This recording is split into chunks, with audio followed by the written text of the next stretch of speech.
our good friend here, Brian St. Sin, who's going to join us. I think we're connected. Are we connected, B? Are we finally on the air together? I think we've got a boy. How about that? What's going on, man? You staying sane through all of this? Sane as you can, yeah. I'm just doing my part. I'm doing all right. It was Mm, about a week ago that the home opener would have been at Busch Stadium. Last right, year, we ran into one another. I sent you that picture. And right. how great would an afternoon at Busch Stadium with a cold frosty beverage and a hot dog sound about right now? Oh man, it sounds like heaven. Sounds like a dream. I moved down to Soulard here, down by the stadium last year, and I was pretty excited to be down here in the thick of it for the season. So my chops are getting wet. Just thinking about it. So What do it's a you tough one. Yeah. What do you think about baseball maybe opening up and playing all their games at a neutral site, like out in Arizona or something along those lines? Some of the topics that have Man. been discussed. Yeah, no, that's a hard one to wrap my head around. I can't. I've talked about it with some buddies, and uh, I don't know, man. I mean, I guess to get the season in, I guess maybe, but I don't know. I I mean, maintain that I'm not sure you're going to be able to call them the St. Louis Cardinals or the Chicago Cubs or the Milwaukee Brewers if they're going to play all their games in Arizona.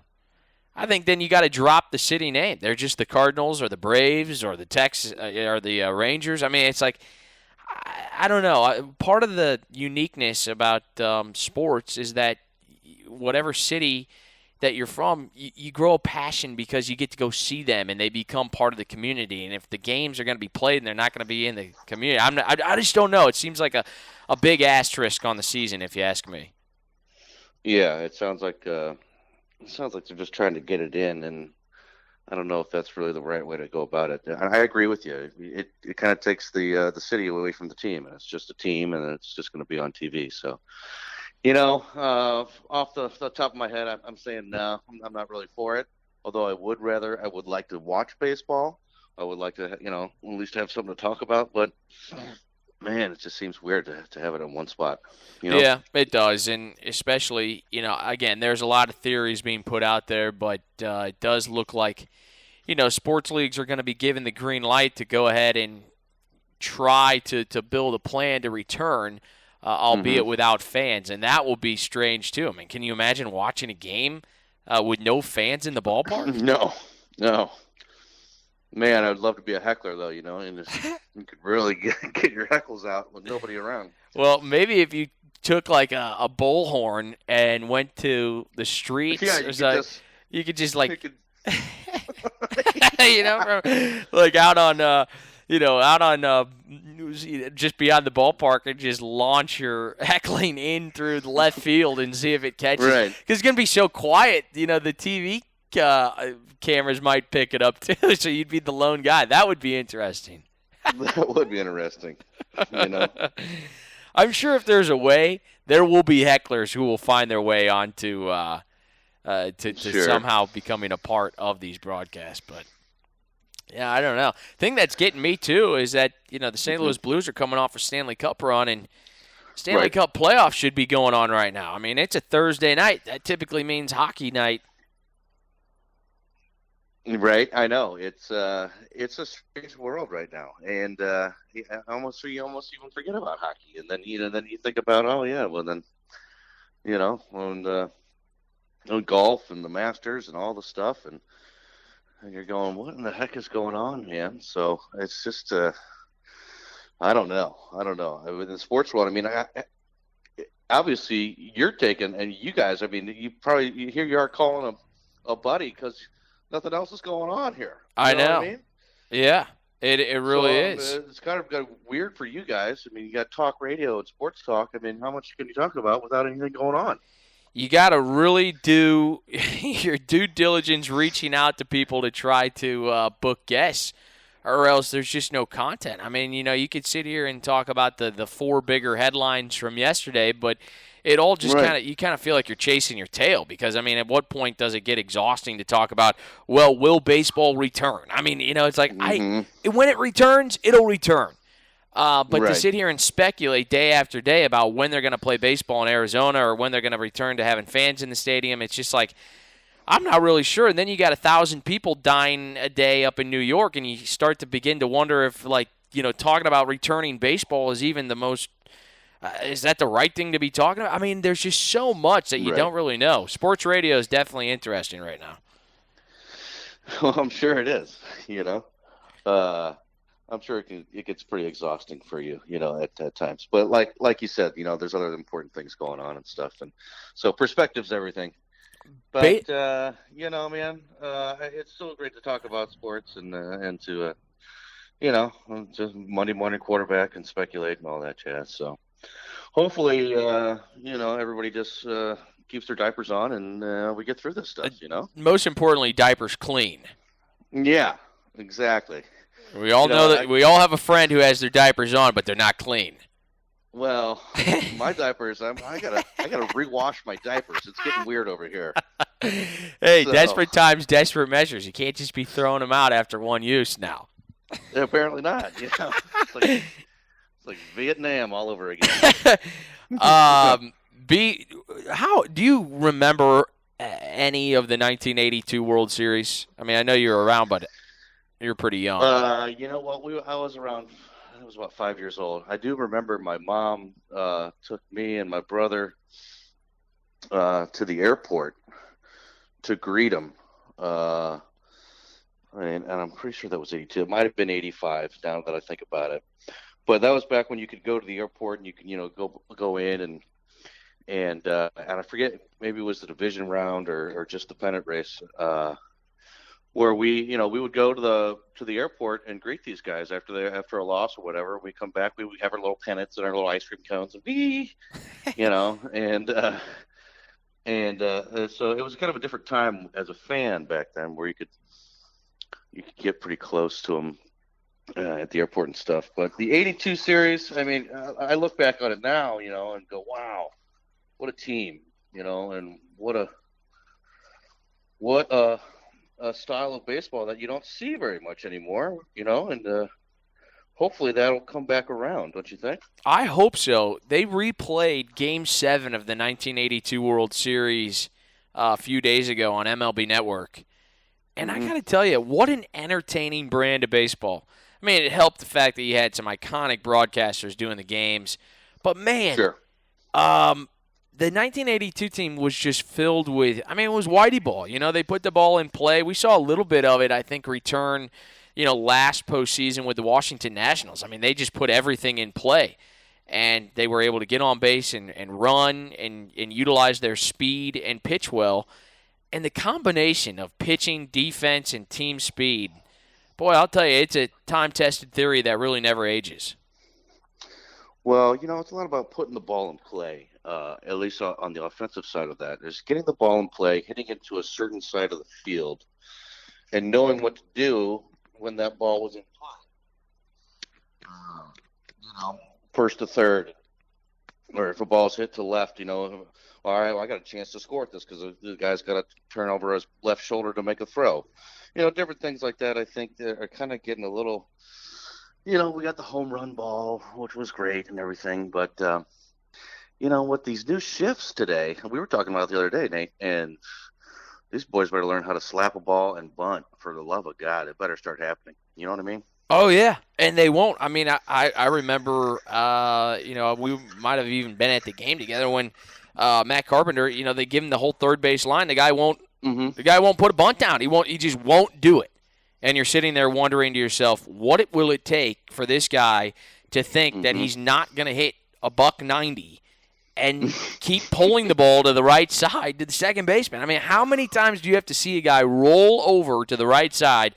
I mean, you talk about a dead fish. That thing is bludgeoned. Right. And well, then they're like, well, then they stack that side of the field, so his chances of getting a hit are even slimmer, And it's just it's beyond me. I mean, we're seeing the shift on with runners on base. What I'm talking about, and with 2 outs, 1 out. I mean, I've seen it where there's 2 runners. There's a guy on first and second, and they'll put the shift on. And all, I mean, you could score from second base if the guy just pushes a bunt down the third base line. So it's I don't know, from the '82 series to now, baseball has definitely taken a change. But I think in lieu of some things, hopefully, I think it's gonna kind of get back. Everything kind of goes in a cycle. And I think, the evolution of things, they come back and repeat themselves with the new stuff that they've learned too. So I hopefully hope we get some of that going in the next few years. I hope so, because there's all this talk about how to grow the game, and they want to rewrite, how to fix baseball and bring the Yeah. entertainment value back. And I'm like, guys, you had it. Mm-hmm. You lost Yeah. it when you decided, all the highlight packages were just going to be home run ball, home run ball, home run ball. You clearly changed the ball. I mean, they want to continue to deny that they changed the ball, but the clearest theory is evident when they changed the ball in AAA last year, and home runs in AAA went up by like 600%. So, Yeah. it's like, come on. 100%. The home run ball, just give me a break. I'd like to see the game. We've just gone away from the game. It's a beautiful game when you put the ball in play and you're running first to third, you're scoring from second.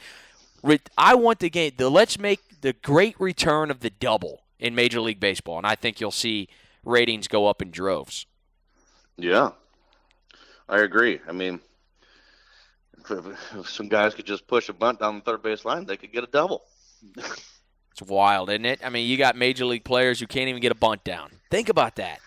I know, that's bizarre. And that's something. Sign me up, man. You know what? Yeah, I'll take one off the teeth a couple times, but I'll figure it out. Where did you play college ball? I played at Merrimack Junior College. I did a stint there. I played a year there, and then I played a couple years later. I played at Forest Park. So I did the junior college circuit. Were you teammates with David Freese? I was not. But he was a Merrimack Magic, wasn't he? He was, I believe so. He was a couple years later. I was at it was '98 when I went to Merrimack, and then it was a couple years later. Took a break and went to Forest Park. But no, I played with Dennis Tankersley, who was a pro. I don't think he's still playing, but he was a pitcher for the Padres for a while, and I think his claim to fame is he hit 2 home runs in a game as a pitcher. The guy could mash. He could mash in college. If he wasn't pitching, we'd have him out there. The coach would have him out there in left field and put him in the lineup because the boy could swing it. Do you think? Who was your coach with the Magic? The Magic. It was Joe Segursky. It was his first year that year. It was, it had been Rick Lessman for years, and it was Joe Segursky's first year. Kind of a Sergeant Slaughter type guy. That's all I remember. He kind of had this weird porn mustache, and I don't know what he knew about the game, but they pulled him right out of English 101. Yeah. It seemed like it. But the talent was there, and we went 25-3 or something like that, and had a great year. We didn't make it to the playoff, or we didn't make it to the series, but it was a good team, man. That was a hell of a team. Hey, a lot of those guys will go on. They'll go from the junior college rank and transfer over to a D1 or D2 program and have tremendous impact. But I'm sure you saw some pretty good talent pass through.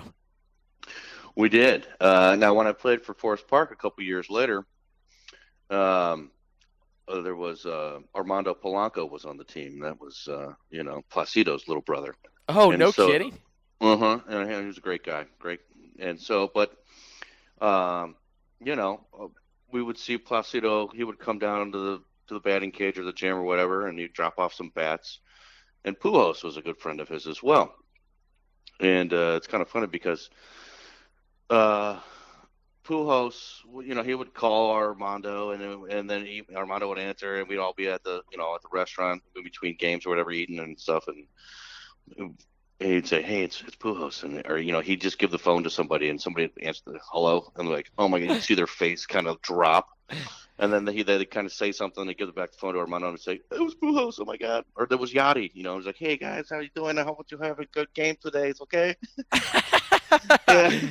They're like, who is this? Oh, it's Yachty's. Oh, okay. But when I was playing for Merrimack, like I said, which is 2 or 3 years earlier, we went down to for our spring break. We went down to Pensacola, Florida, for our little spring break tournament kind of thing down there. Most of our games got rained out, for God's sakes, anyway. But we went down there and we played a team from Kansas City it was the Maplewoods Junior College in Kansas City.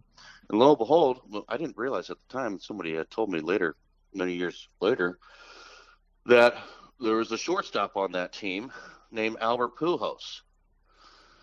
Now obviously, I wasn't getting a whole lot of PT. I was keeping the books and charting pitches and stuff. But I kind of, now that somebody said that, I kind of recall it. And he was a big guy. Big guy at shortstop, just vacuuming up balls, making plays. And I don't remember. I'm sure he hit like gold. But it was kind of neat that somebody had said, "Hey, you know what? You were on the bench against Pujols. He didn't play against him, but you know what I mean." You were there to watch him in full gear. In full gear, and him as a 40-year-old man at that time was amazing. No. He was he seemed a little older than he was. No, I'm just kidding. You got to check. You going the birth certificate route here? He dominated. Let's just say that. Yeah. But anyway, so it was neat, so just a couple things here and there that kind of made it special. And it doesn't matter, what level that you're playing, but because there's always some little thing that kind of makes it neat and stuff. So, and that was neat. And that's my story. And then I went to CYC Old Man League and dominated. Indeed. The good old CYC. Yeah. And I'll tell you what, man. Couldn't. When was the last time you threw a ball like competitively? Well, I've been chucking watermelon rinds off my back check recently. But competitively, as a ball, I'm playing softball these days. But not off the hill on the mound with spikes on. No, man, it's probably been 10 years. Wow. Because you had a pretty live arm. I mean, you could dial it up. What was what was your you were hitting? Oh, man, it was, it was in the mid-'80s, But I was one of those guys that, being a lefty, if I started a game, it would be great. But then I would need at least all of those 5 to 6 days to recover. I'm telling you, the way that these guys recover, of course, with the science and diets and they figured everything damn out, and it's pretty amazing. But just to be able to recover from throwing 100 pitches or whatever it is, 100 plus, and there's some special guys out there that special bodies that obviously they know how to do it better than I did. But man, I'll tell you what, after starting and throwing a good 7-8 inning game, my arm would be dead for days, and it would be a miracle that it came back. Of course, you're running, you run your poles, you get the blood out, blah, blah, blah. But, man, I'll tell you what, it's hard. And then, you know what, even the relievers, to throw hard and then do it day after day after day, I don't know how they do that. I know, to come right back after that's why closers, man, or even setup men, anybody who has kind of a nightly role, if you will. Obviously, you're not going to pitch on probably more than 3 or 4 straight games, but man, even to do it over that stretch, because they're coming out and they're giving max effort. A starter could probably dial it up to that mile an hour, but they're not going to, knowing that they've got to go. They're in for the long haul here. But those relievers, man, they come in guns a-blazing. Well, back in the day when we used to play catch in the neighborhood, you need a break every other day, Yeah. Playing catch. Playing hot pucks in the old Davidson Zoysia. Until you got yelled at for having a catch. God forbid, use the yard to play catch in. That would be like the ultimate sin. But no, we were very fortunate to grow up. And the great thing about you, you're one of, 5 boys? Oh, yeah, you know it, buddy. So you could always just roll over to the St. Sins, knock on the door. Really, there was no need to knock. It was an open door policy. You just ran in and you looked for the soldier who was ready to go. And yeah, anybody, yeah, anybody, and it could be a different name every day. But typically speaking, they'd come out like ants out of woodwork, and before you knew it, you had a wiffle ball game going on. Oh yeah, running into mailboxes. Oh yeah, yeah. Well, you got to entertain yourself somehow. And I think that's I think we were talking about this the other night, and that's kind of the silver lining is a lot of kids are outside and playing a lot more. It seems like anyway. I mean, could be wrong, but my brother's kids, they live over in the neighborhood now, and they're all out. They have school, and then they go play with their buddies. Social distance, of course, but I think it's kind of a pretty awesome summer for these kids. School's out early, man. You go online and have class, and you go play in the neighborhood till dark and come back. So, pretty excited about that whole thing. Kind of sounds like my idea of class. I always tried to do that, even with class being in session. Yeah. Essentially just not go. But yeah, as much as you can. Oh man, it's a nice day. I don't think I'll be going to class today, or I'll be bailing out at lunch. Exactly. I'm not advocating it, but sometimes you got to do what fits you best. Well, listen, B, I agree with you. One thing we were joking that it was like, man, when I used to get in trouble, it'd be like, okay, you can't go outside. That's such a fundamental difference from what it is now, where it's like, all right, we're going to turn the Xbox off, or the PlayStation's getting turned off. If you get that's your consequence. Where for me, it was like, darn it, I can't go outside. What a bummer. Yeah. The guard has changed, but I think everything's kind of cyclical, and it's coming back around, and who knows? Maybe we're going to get some some